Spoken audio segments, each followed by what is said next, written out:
going on, Kings Nation? Justin Montgomery. I'm here at Churchill Downs. Mike Repole's team reached out and asked if we wanted to come down to the stables today. We said, heck yeah. Unfortunately, I'm the only one that could come. Herb and T-Bird had work.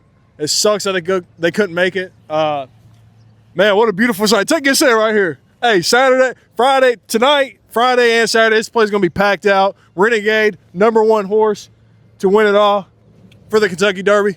Tonight, Lynn Family Stadium, 8 p.m. We got the dang St. Louis Battle Hawks. I can't even remember their name. Them bums. Like, we're going to win tonight. We're going to spank that ass. But, yeah, man, I'm just super grateful for this opportunity. Thank you, Mr. Repole and his team, for reaching out. Thank you all for always watching, liking, sharing our stuff. This has just been awesome, man. Yeah, I don't know how we got here. This is just awesome. But I'm hoping I get to interview Mike Repole. If I did, then you'll see this video. But if I didn't, you probably will never see this. But again, I'm just grateful. I'm grateful for Repole choosing Louisville for the UFL. If I get to talk to him today, I'm definitely telling him that once again. But yeah, thank you for tuning in and enjoy the show. What's going on, Kings Nation? It's the Louisville Kings Corner here. I'm here with the man right here, CEO, Mike Repole.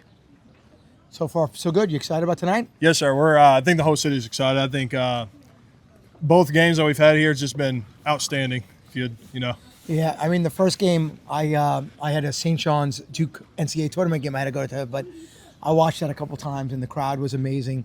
The weather really didn't cooperate, but they showed up, and to see people dressed in as kings and queens and all that green was really, really cool. Yeah, and then that last game with the overtime, I mean, that crowd was rocking. It didn't go our way, but, it is what it is. Yeah, I mean, I was there. The energy was amazing. That stadium, Lynn family's great. I'm excited about tonight's game.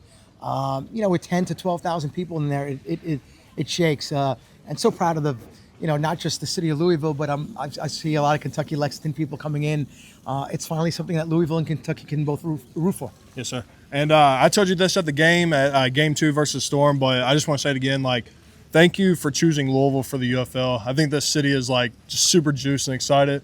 And, I mean, the guys on the podcast, they're at work right now, but I wish they could be here with me because it's awesome. But, yeah. I mean, this whole thing has just been outstanding. And I appreciate it. And when I went around and I met you and your friend and I just walked around the stadium, the number of kids anywhere from 15 to 35 that just were grateful that they had a team that they can root for was amazing. And, I think that's one of the things the United Football League wants to do is, maybe pick some cities that are big sport fanatics, maybe college, maybe 1 or 2 pro teams, but put another team in the market that gives them something to get excited about. And football is doing great nowadays. Yeah, 100%. So, this is our first team in 100 years. I don't know if you know that or not. No. But, yeah, so we're just, like I said, we're just super juiced. Herb, the other guy on the podcast, he wanted to know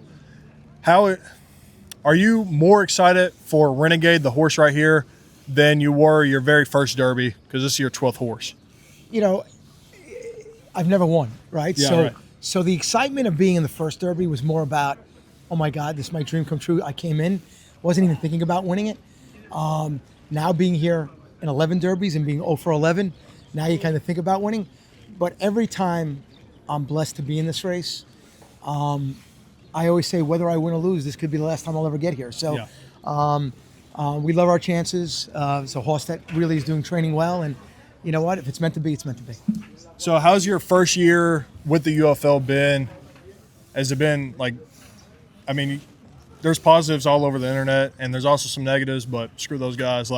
How's your experience been being co-owner? Well, one thing, I love the positives and I look at that. And I also love the negatives. I look at that. Some of the positives might be overblown and some of the negatives just might be people who just don't like the league. Yeah. But I really kind of look at both sides because the goal here with the league is always trying to get better. This is only halfway through my first year as this. I mean, you guys were in a game that had a rule that was in existence, the overtime rule for 3 years. Yeah. I didn't even know the rule. Right. But we're going to be different in the United Football League. I saw a rule that I thought wasn't right or needed to be changed, and 3 days after the game, we changed it. Yes, sir. And, it doesn't take away the loss. I told Chris Redmond, you still had 4 or 5 times to get into there. So I Yeah, mean, what do you want me yeah. to do? I mean, can't give you 6 or 7 times, but you know what? I think the rule is fair, and we're not going to be afraid to make quick changes. Yeah, Redmond had like a little quote saying that he was going to try to get you to make that game into a tie over a couple of drinks of bourbon, but obviously just kidding, you know. No, we had the bourbon. I didn't make it a tie though. Okay, so what would you tell like the citizens of Louisville and citizens of Kentucky on like why they should come out and support the Louisville Kings and the UFL? You know, for me, it's about the fans. I mean, you know, where else can you get into a, you know, $10 to $25 tickets? There's not a bad seat at Lynn Family. Everyone's rooting for the same team. I'm watching older couples come in. I'm watching young kids come in. I'm watching high school kids come in. The energy is great. You know, football. I was here for the second Friday night game. Tonight is going to be packed. Just go out there. It's fun. It's affordable, high quality football, and it's your team. I mean, it's the Louisville Kings. It's Kentucky's team. Okay, we've heard about this like Netflix documentary, maybe postseason of the UFL season. Could you expand on that any? If not, it's all good. Yeah, no. I mean, we're getting footage right now of behind the scenes in the locker room, the hubs, the hub in Arlington. You know, from players being signed to players being cut to big coaches wins to big team losses. You know, for me, it's always about transparency and accessibility and approachable. We have to do things differently. Yes, sir. I want to bring the United Football League fans into a place that they haven't been able to go into other leagues. You know, behind the curtain, behind the scenes, inside the locker room, make it a little bit different. And that's why, you know, I've been very transparent just on social media. I mean, Yeah. So. What do you see the future of the UFL, and what does that look like through, I guess, you know, more teams getting at it, or the UFL shop, or, you know, Yeah, just want to expand on that? I think everything I've ever done in my life, it's always been about building for greatness, and greatness doesn't happen overnight. You know, this spring football has been around for 40 years. Yes, sir. You know, and there's a reason why it hasn't made it, and there's a reason why people keep coming back to it. Done right, I think this can be a mega league. I've said this before, 16 teams by 2035. We just added Oklahoma City for 2028. We're looking at one more team for 28, 2 more teams for 30. So by 2030, we want to have 12 teams. But the scheduling, the UFL shop, the gear, like right now, one of the things that we get the biggest complaint is, I want to give you my money and buy more gear. I want to buy, but you know what? It's getting better. Sales are going through the roof. It's awesome that people want to wear the merchandise, are proud to be, whether you're a Louisville King, Orlando Storm, Birmingham Stallion. It's a great feeling. I know another big thing people are asking for is jerseys in the shop. So hopefully next year we can work with New Era. And You're going to get some jerseys at the end of the year, you know, and you're going to be able to put your own number on it and whoever you want. So it's going to happen. But, you know, listen, we started this crusade back in July.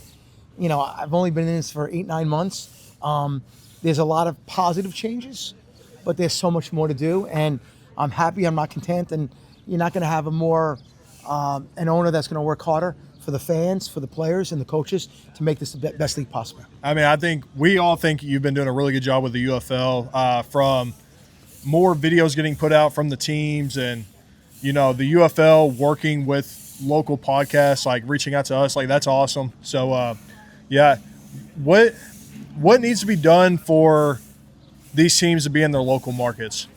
Yeah, no, there's a combination. The first step is going to be having people that live in the local markets, like the business side people, ticketing, sponsorships, events, the mascot, being here 12 years. Yes, sir. We announced this team in October, November. We announced the coach in December. We got the players in January.